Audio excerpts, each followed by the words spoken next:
CDP बाल विकास के इस महत्वपूर्ण प्रश्नों की श्रृंखला को आगे बढ़ाते हुए हम सभी ध्यान देंगे। आगे की संकलित महत्वपूर्ण प्रश्नों को हम सभी पढ़ेंगे। मनोविज्ञान प्राणियों के व्यवहार एवं मानसिक दैहिक प्रक्रियाओं का अध्ययन करता है। यानी मनोविज्ञान के अंतर्गत किसका अध्ययन किया जाता है? मानव तथा पशु के व्यवहार का अध्ययन किया जाता है। ध्यान रखना है, मनोविज्ञान किसका अध्ययन करता है? मानव तथा पशु के व्यवहार का अध्ययन करता है।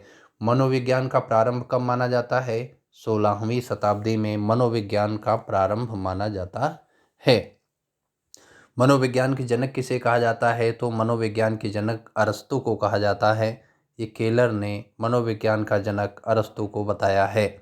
मनोविज्ञान किस विषय का एक भाग था? तो मनोविज्ञान दर्शन शास्त्र का ही एक भाग था। आधुनिक मनोविज्ञान के जन्मदाता किसे कहा जाता है? तो अमेरिकी मनोवैज्ञानिक विलियम जेम्स को आधुनिक मनोविज्ञान के जन्मदाता कहा जाता है। आगे जानते हैं, मनोविज्ञान शब्द अंग्रेजी भाषा के साइकोलॉजी से बना है।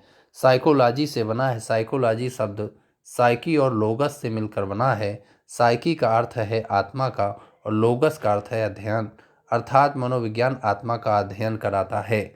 ये साइकी शब्द ग्रीक या यूनानी भाषा का है। बहुत महत्वपूर्ण प्रश्न है, अक्सर पूछा जाता है कि ये साइकी शब्द किस भाषा का है?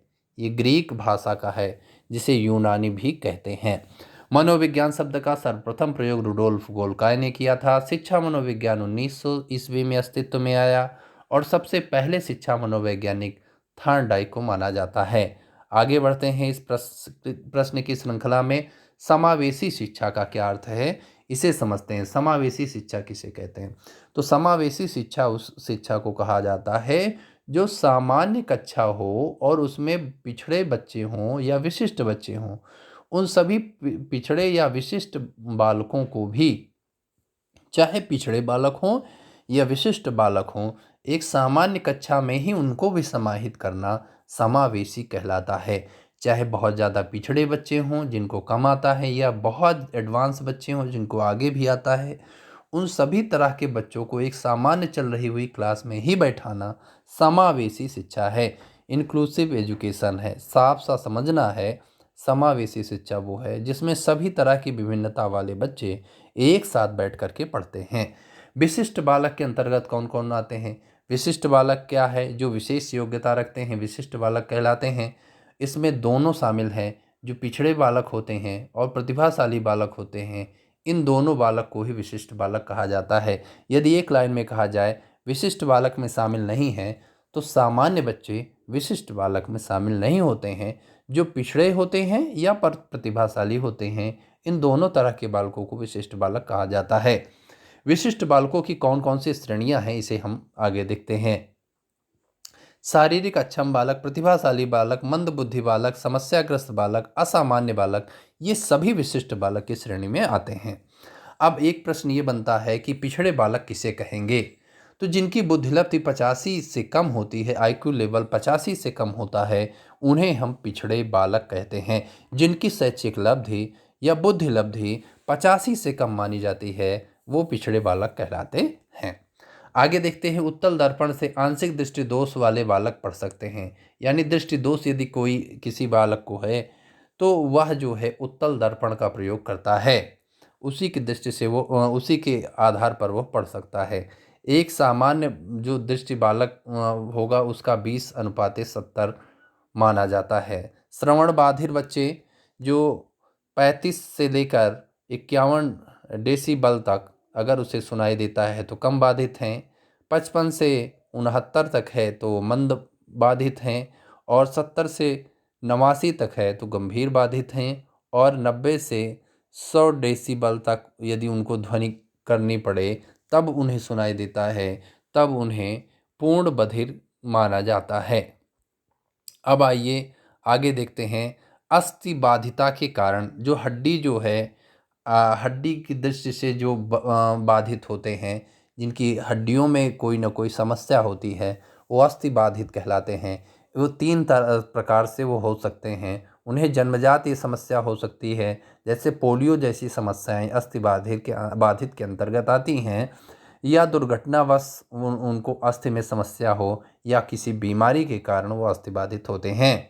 एक महत्वपूर्ण प्रश्न यह भी है, समस्यात्मक बालक कितने प्रकार के होते हैं?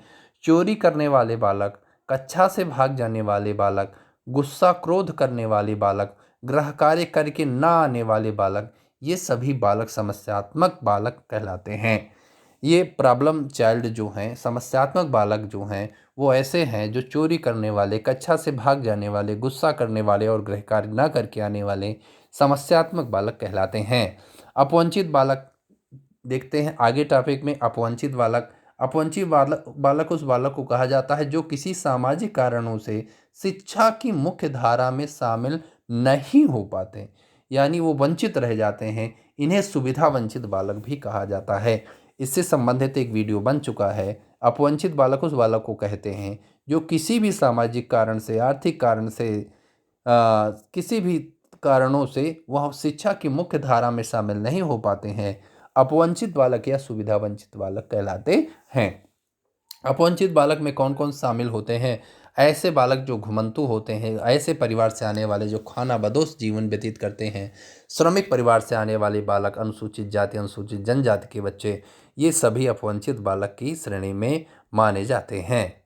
आगे देखते हैं, बाल अधिकार का प्रस्ताव सबसे पहले कहाँ पारित हुआ? तो बाल अधिकार का प्रस्ताव सबसे पहले संयुक्त राष्ट्र संघ में पारित हुआ। शिक्षा आज किस सूची का विषय है? तो समवर्ती सूची का विषय है, जिस पर केंद्र और राज्य दोनों कानून बना सकते हैं। आधुनिक भारत में आधुनिक शिक्षा का जन्मदाता किसे माना जाता है?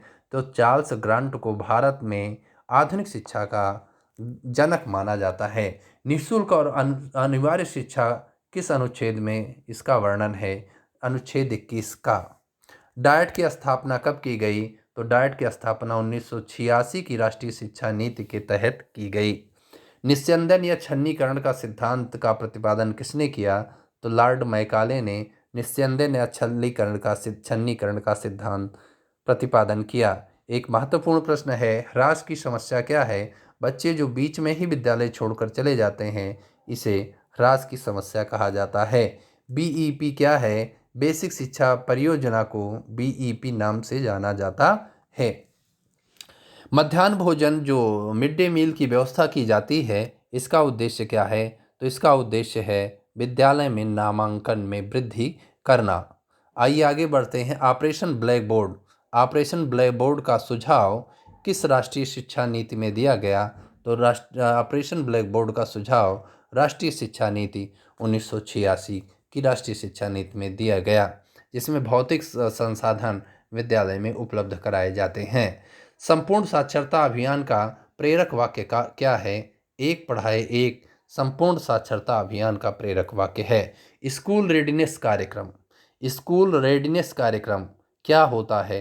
कक्षा 1 में प्रवेश कराने के लिए चलाया जाने वाला विशेष अभियान स्कूल रेडिनेस कार्यक्रम कहलाता है।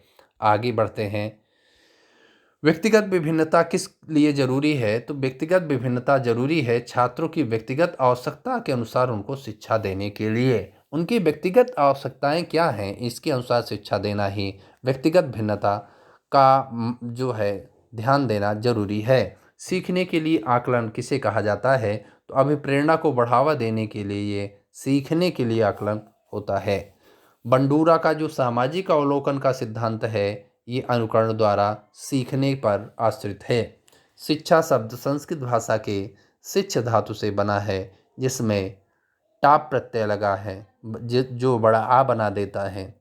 ये स्त्री प्रत्यय है। शिक्ष से शिक्षा बना है। एजुकेटम लैटिन भाषा का शब्द है, जिसका अर्थ है अंदर से बाहर निकलना, यानी शिक्षा बालक के अंदर निहित शक्ति का बाह्य प्रकाशन है, बाहर निकालना ही शिक्षा है।